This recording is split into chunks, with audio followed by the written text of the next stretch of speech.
2026 March 26 വ്യാഴാഴ്ച സ്വർണ്ണവിലയെ സംബന്ധിച്ചിടത്തോളം അതീവ നിർണായകമായ ദിവസമാണ്.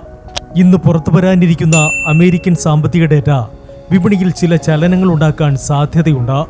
അമേരിക്കയിലെ തൊഴിലില്ലായ്മ ആനുകൂല്യങ്ങൾക്കായി അപേക്ഷിക്കുന്നവരുടെ എണ്ണത്തെക്കുറിച്ചുള്ള റിപ്പോർട്ടായ ജോബ്ലെസ് ക്ലെയിംസ് റിപ്പോർട്ടാണ് ഇന്ന് പ്രസിദ്ധീകരിക്കുന്നത്. അമേരിക്കയിൽ ജോലി നഷ്ടപ്പെട്ടവർ സർക്കാരിൽ നിന്ന് സഹായത്തിനായി അപേക്ഷിക്കുന്നതിനെയാണ് ജോബ്ലെസ് ക്ലെയിംസ് എന്ന് പറയുന്നത്. ഓരോ ആഴ്ചയും ഇതിന്റെ കണക്കുകൾ പുറത്തുവിടാറുണ്ട്. ഇത് അമേരിക്കൻ സമ്പദ് വ്യവസ്ഥയുടെ ആരോഗ്യത്തെ സൂചിപ്പിക്കുന്ന ഒരു പ്രധാന ഘടകമാണ്.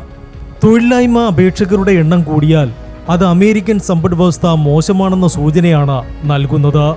ഇത് ഡോളറിനെ ദുർബലപ്പെടുത്തുകയും സ്വർണ്ണവില ഉയരാൻ കാരണമാവുകയും ചെയ്യും. അതേസമയം അപേക്ഷകരുടെ എണ്ണം കുറവാണെങ്കിൽ അത് അമേരിക്കൻ സമ്പദ് വ്യവസ്ഥ കരുത്താർജിക്കുന്നതിന്റെ ലക്ഷണമാണ്. ഇത് ഡോളറിനെ ശക്തിപ്പെടുത്തുകയും സ്വർണ്ണവില താഴാൻ ഇടയാക്കുകയും ചെയ്യും.